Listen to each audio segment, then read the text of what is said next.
Hello from Ellerslie.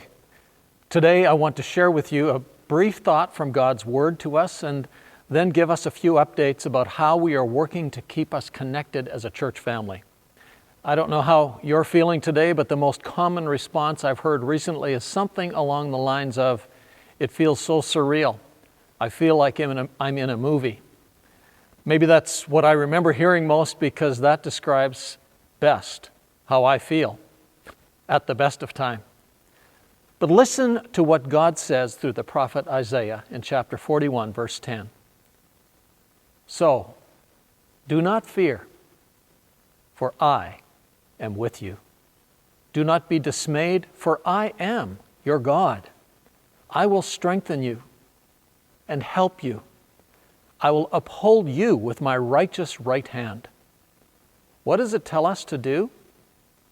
Two things, two commands. Number one, do not be afraid. Do not fear. And our first response to that command is, well, how do you expect me to do that? I can't control how I feel. And the answer to that is, well, you're right, partially. We can't directly control how we feel, but we can influence how we feel by what we see.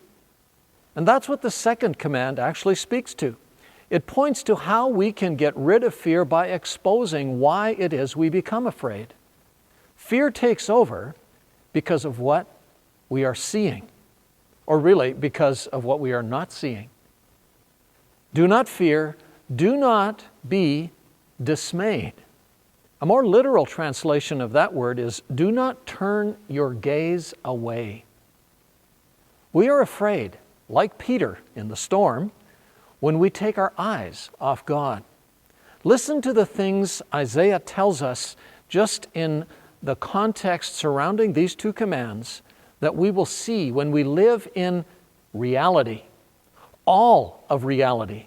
Here's what God says we need to see that He has done. Verse 9, "I chose you. I took you from the ends of the earth. I chose you and have not rejected you." That's what He has done. And listen to what He says He will do. "I will strengthen you. I will help you. I will uphold you with my righteous right hand."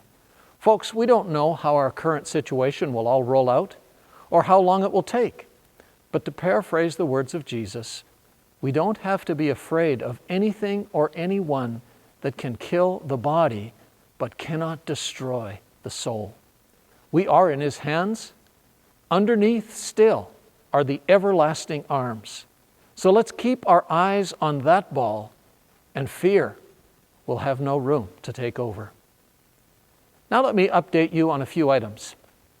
We are recognizing and want us all to realize that the situation we are in will be longer than perhaps many of us anticipated.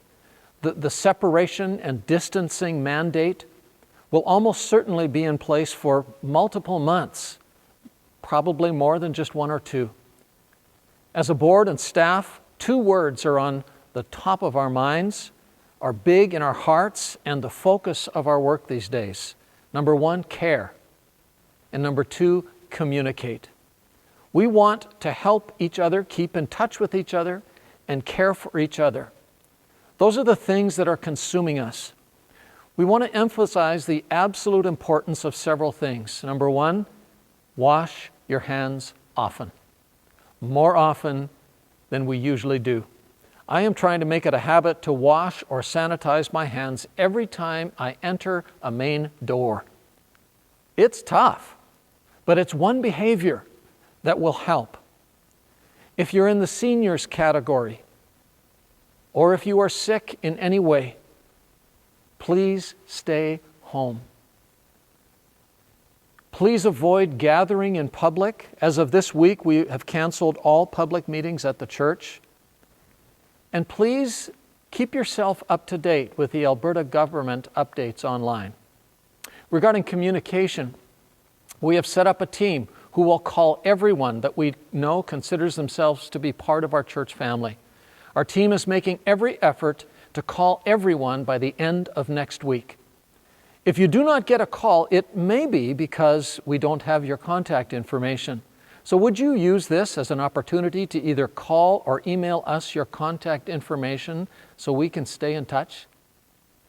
We also have the beginning of a team in place to deliver groceries or prescriptions and emergency needs to you if you do not have a family network group that can help you. Just place and pay for your order at the store you wish, and we will pick it up and deliver it to you.